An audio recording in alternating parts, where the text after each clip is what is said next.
Okay, moving on. Again, it just real quick, stage 4. I can't imagine that there's going to be anything wildly different in terms of either of these, since it's functionally an auto-scroller. They just power up different weaponry during the Skyfall, and then they piddle around a bit while the boss is there, and that's it. I can't imagine there's going to be any differences here, but, you know, why not go ahead and check it? So let's go ahead and check it.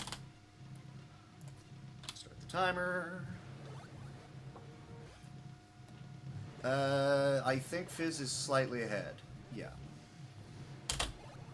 That might be a little bit too much, but we'll see. Also, there's RNG in this section, but it's really more about, like, where the enemy placements are gonna be. And I realize the stop and start will slightly ruin the timing here, but we'll see when the dialogue boxes come up how close they are or not. Since it's, they functionally should be exactly the same. It's just after a set amount of time, here's the dialogue.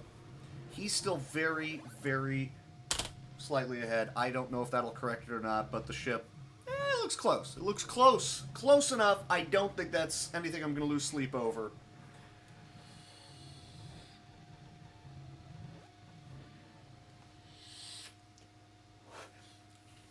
No difference on those. Ship lands.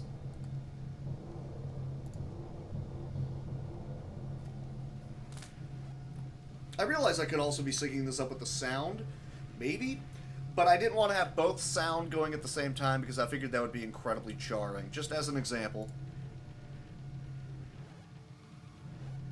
So you can hear just how far off the music is, and I feel that would be a little bit weird. Plus the difference in weaponry they're possibly firing, I didn't want to deal with it, didn't want to mess with it, so I just didn't even cover it. So Fizz forces the earlier entrance of him, and then manages to make him leave the screen sooner. Whereas Atma is, what did Atma do differently there? I am kind of actually curious now.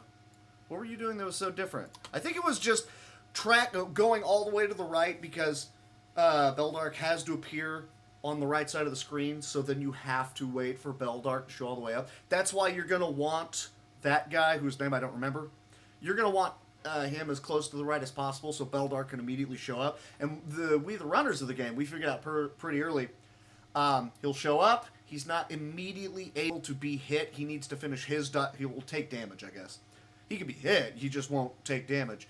And you need to wait for him to finish his dialogue box. So once he shows up, you're pre-firing napalm up into the air because he's then going to try and fly up to the guy. And then your napalm will be falling down, landing on him. So before he even gets to stop and converse with the dude he's there to save, your napalm hits him, he's done, he immediately flies off. So you don't even mess with that extra dialogue box. So minor things that we can improve upon right here. That's what I like to see.